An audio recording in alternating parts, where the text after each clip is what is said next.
Hello बच्चों, देखिए question number 1 और 2। अभी आप इन दोनों क्वेश्चनों को 10 से 12 मिनट में सीख जाएंगे यदि आपने वीडियो को ध्यान से देखा तो। ओके, ये गारंटी है मेरी। तो देखिए क्वेश्चन नंबर फर्स्ट क्या है। अच्छी प्रकार से फेंटी गई 52 पत्तों की एक गड्डी में से एक पत्ता निकाला जाता है, इसकी प्रायिकता क्या होगी। दो क्वेश्चन आपको, एक इक्का होगा, इसकी प्रायिकता क्या होगी। दूसरा एक इक्का नहीं होगा, इसकी प्रायिकता क्या होगी। और देखिए हम लोग जानते हैं जो ताश की गड्डी होती है उसमें कितने पत्ते होते हैं, 52। ओके, तो सबसे पहले क्वेश्चन नंबर फर्स्ट इसका कर रहे हैं हम सॉल्यूशन, मतलब हल। तो क्या है, एक ताश की गड्डी में कुल पत्ते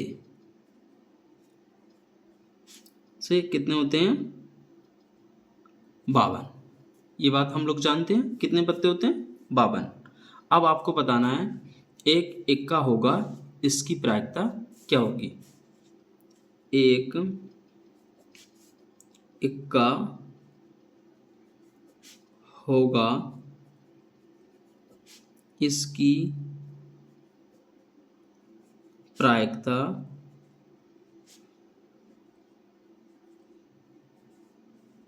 क्या होगी। ठीक है, ये आपको क्वेश्चन मार्क है, ये आपको निकालना है। अब देखिए एक फॉर्मूला पढ़ लीजिए थोड़ा,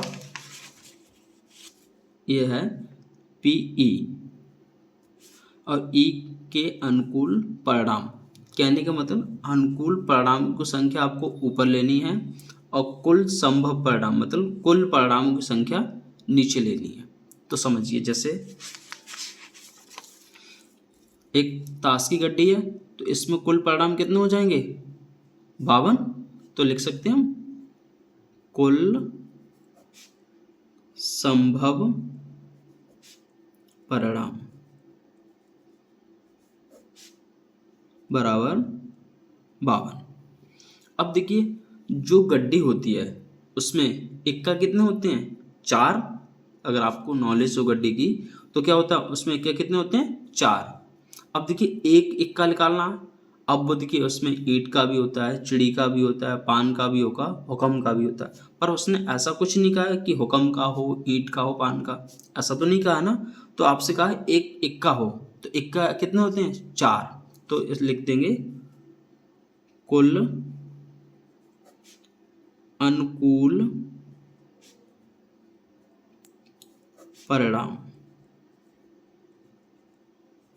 कितने हो जाएंगे, 4। अनुकूल परिणाम को हम किससे लिख देते हैं, ई से। ओके, अगर आप कुल संभव परिणाम को लिखना चाहें तो आप किससे लिख सकते हैं, एस से। ओके, तो देखिए ये फॉर्मूला है। तो आपको बताना है प्रायिकता मतलब इक्का होने की प्रायिकता, तो पीई लिख सकते हैं। पी क्या होता है, ई के कुल अनुकूल परिणाम। तो कुल अनुकूल परिणाम ई के कितने हैं, 4। तो ये लिख देते हैं हम पी ई, ये फॉर्मूला लिख देते हैं ई के कुल अनुकूल परिणाम, ओके, बटे कुल परिणाम बोलिए या फिर कुल संभव परिणाम, कुल परिणाम, ठीक है, या फिर कुल संभव परिणाम भी लिख सकते हैं आप। अब देखिए इसको एक तरीके से लिखते हैं ई और इससे क्या लिख सकते हैं, एस। ओके, अब देखिए ई, इसके साथ लगा देते हैं हम एन। एन, इनका एन का मतलब क्या होता है, नंबर ऑफ, जो मतलब कुल अनुकूल परिणाम उनकी संख्या के लिए। ऐसी एन के एन एस, एस का, इस एन का मतलब कुल जो कुल परिणाम है उसकी संख्या कितनी होगी। और पीई मतलब जो अनुकूल परिणाम है उसकी प्रायिकता। ठीक है, एक बार फिर समझिए, हमने n इसलिए लगाया क्योंकि जो अनुकूल परिणाम है उसकी हमें संख्या लेनी है, और n हम इसलिए लगाया क्योंकि कुल जो संभव परिणाम थे उनकी संख्या लेनी है। यहाँ पी ई का मतलब क्या है, जो ई के अनुकूल परिणाम थे उसकी हम प्रायिकता निकाल रहे हैं। ओके, अब देखिए, तो एन ई मतलब जो कितना होगा, इसकी संख्या कितनी है, 4 बटे एन एस कितनी है, 52। देखिए 4 एकन 4, 4 एकन 4, कितना बचेगा, 1, 4 दिया 12, तो 1/13। तो कहने का मतलब एक इक्का होने की जो प्रायिकता कितनी आ गई, 1/13। ओके, अब देखिए दूसरा सवाल क्या है, एक इक्का नहीं हो, सही है ना, एक इक्का नहीं हो। अब बताइए दूसरा सवाल है इसी में, एक इक्का नहीं हो, थोड़ा सही से लिख देंगे सीधे में, ये इसके साथ होगा, एक इक्का नहीं हो। अब देखिए इक्का कितने थे, 4। अब आपको क्या होता है ना, इक्का को आपको नहीं लेना है।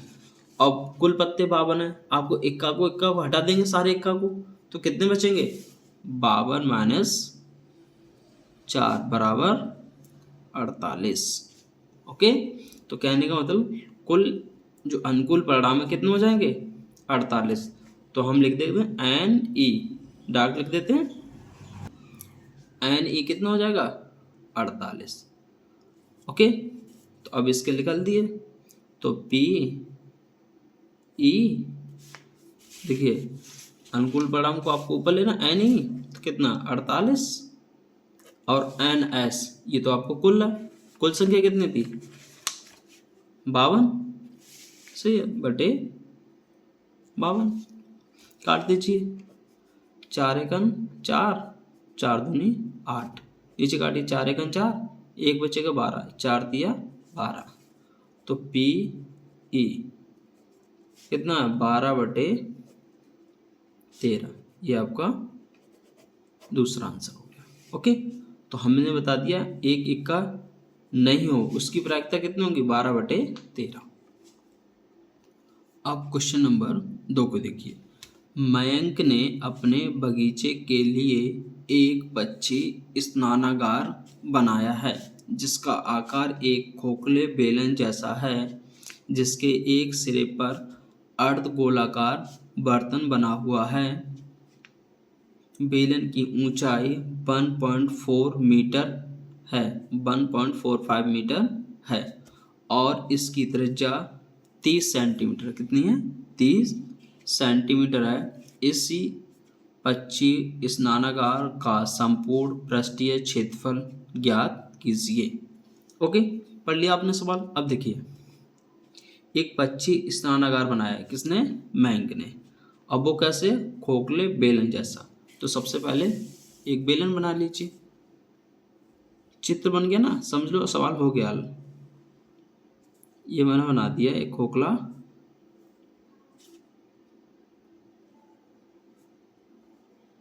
बेलन, ठीक है। आगे देखिए, जिसका एक सिरे पर अर्धगोलाकार बर्तन बना हुआ है। अब देखिए पक्षी नहाएंगे तो नीचे तो नहीं बनाएंगे, अब गड्ढे को नीचे तो नहीं नहा पाएंगे, तो ऊपर ही बनाएंगे अर्धगोलाकार।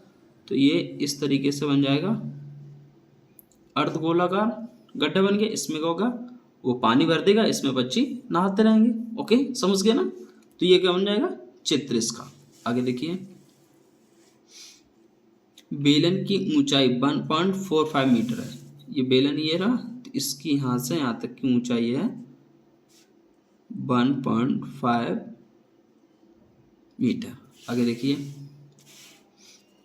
इसकी त्रिज्या 30 सेंटीमीटर है, किसकी, बेलन की।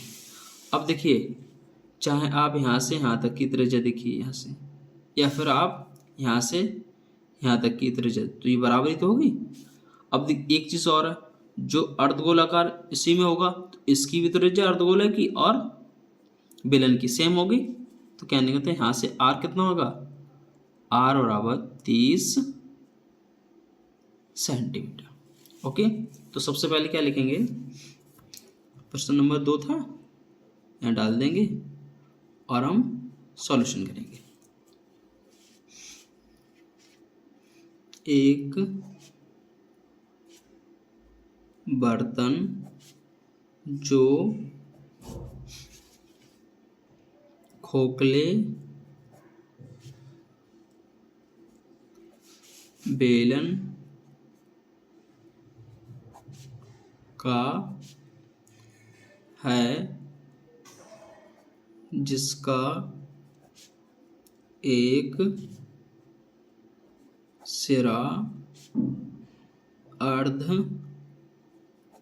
गोला है। ठीक है, समझ गए यहाँ तक। अब क्या करेंगे, जो बेलन है, बेलन की ऊंचाई h लिखते हैं, कितना होगा 1.45 मीटर। ऐसी बेलन की त्रिज्या r से लिखेंगे, देखिए कितनी है, यहाँ से यहाँ तक 30, और देखिए अर्ध गोले की त्रिज्या देखेंगे तो ये भी होगा, तो लिख देंगे अर्ध गोले की त्रिज्या, वो भी क्या r ही होगी, क्योंकि दोनों की त्रिज्या बराबर है, 30 सेंटीमीटर। अब आपको बताना है, अब संपूर्ण स्नानागार का क्षेत्रफल। ठीक है, देखिए ये बेलन है, सही है। अब देखिए क्षेत्रफल क्या होता है, आपको मैं यहाँ भी आसान कर देता हूँ थोड़ा। बेलन है, जितना पार्ट आप इसको छू सकें तो छू लेंगे, देखो बाहर बाहर से छू पाएंगे, क्योंकि ऊपर से तो अर्धगोल लगा, अंदर तो हाथ नहीं पहुँचेगा ना, तो ये क्या होगा, बाहर बाहर का है तो हम सब छू सकते हैं। तो कितना होता है, ठीक है, कितना होता है 2πr/h। ये क्या होता है, ये जैसे ये बेलन है, ठीक है ना, अब बेलन की आप भारी पड़ती तो छू सकते हैं ना जितना, तो वो क्या होगा उसका क्षेत्रफल। अगर आप ऊपर नीचे का भी इसमें ऐड कर पाता तो फिर अलग बोलता, क्योंकि आप उपस्थित से अर्धगोले के रूप में है ना, तो अर्धगोले का क्षेत्रफल कितना हो जाएगा 2πr²। ये क्या हो जाएगा, बेलन का पृष्ठीय क्षेत्रफल हो गया, और ये हो गया अर्धगोले का। तो देखिए अर्धगोले और बेलन मिलकर पूरा चित्र बना रहे हैं ये, तो ये क्या होगा संपूर्ण स्नानागार का क्षेत्रफल।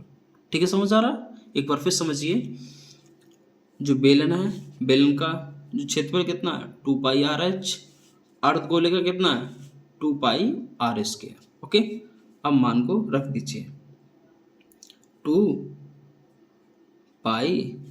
देखिए r यहाँ भी सेम है, यहाँ भी सेम है, यहाँ भी पाई है, यहाँ भी 2 है, यहाँ भी 2 है, तो कॉमन ले लो, क्योंकि ये वाली r और ये वाली r क्योंकि सेम है, क्योंकि इन दोनों के मान बराबर ही है, तो ले सकते हैं r। यहाँ से क्या बचा h, यहाँ से क्या बचा है 2π आ गया, एक r भी आ गया, क्या बचा r, सही है। तो देखिए 2 पाई का मान 22/7, r कितना है आपका 30, h कितना है 1.45। अब एक चीज़ को और ध्यान रखिए, यहाँ है सेंटीमीटर, यहाँ है मीटर। अब देखिए जब सवाल हल करते हैं तो सवाल में एक चीज़ ध्यान रखा जाता है कि दोनों मान या तो सेंटीमीटर में हो या फिर मीटर में। ओके, तो हम क्या करेंगे, इस मीटर को सेंटीमीटर में चेंज कर लेते हैं। तो h बराबर लिख दीजिए 1.45 मीटर, और 1 मीटर में कितने सेंटीमीटर होते हैं 100, तो इसमें 100 से हम गुणा कर देंगे, तो ये हो गया सेंटीमीटर। अब देखिए ये 2 पॉइंट ख़त्म हो जाएंगे, क्योंकि देखो रुको, जैसे ये हमने गुणा कर दिया पूरा। ओके, 145 माना इससे 100 माना, अब हमने पूरा गुणा कर दिया। अब देखिए पॉइंट के कितने बाद कितने अंक है, 1 2, तो हम पीछे से आएंगे 1 2, तो यहाँ गए तो कितना है 145 सेंटीमीटर। और पॉइंट के बाद सिर्फ 0 0, तो उसका कोई महत्व नहीं होता क्योंकि संख्या है नहीं, तो 0 0 तो आप उन्हें हटा सकते हैं। तो h कितना हो जाएगा 145 प्लस r कितना है 30। ओके, आगे आ गया जी 2 गुणा 22 गुणा 30 बटे ये 7 है। देखिए 145 और 30 कितना हो जाएगा 175। काटिए इसे, 7 दूनी 14, कितना बचा 3 35, 7 पन्ना 35। ओके, अब देखिए 2 का गुणा 25 से होगा तो कितना हो जाएगा 50, और 22 का गुणा 3 से होगा तो 66, और एक 0 लगा तो हमने 0 लगा दिया। अब देखिए 0 2 0 पीछे लगा देंगे, ये 0 0 है, और 5 छक्का 30 का 0, यहाँ से कितना लगा 3, 5 छक्का 30 और 3 33, क्या आ गया 33 सेंटीमीटर स्क्वायर। ओके, इकाई दहाई सैकड़ा हजार 10,000 33,000 सेंटीमीटर स्क्वायर, क्योंकि इस क्षेत्रफल का मात्रा क्या होगा सेंटीमीटर स्क्वायर, क्योंकि हमने इसे मीटर वालों को भी सेंटीमीटर में चेंज कर लिया था और ये सेंटीमीटर, तो कितना होगा क्षेत्रफल किस में होता है सेंटीमीटर स्क्वायर। ये क्या हो जाएगा आपका आंसर।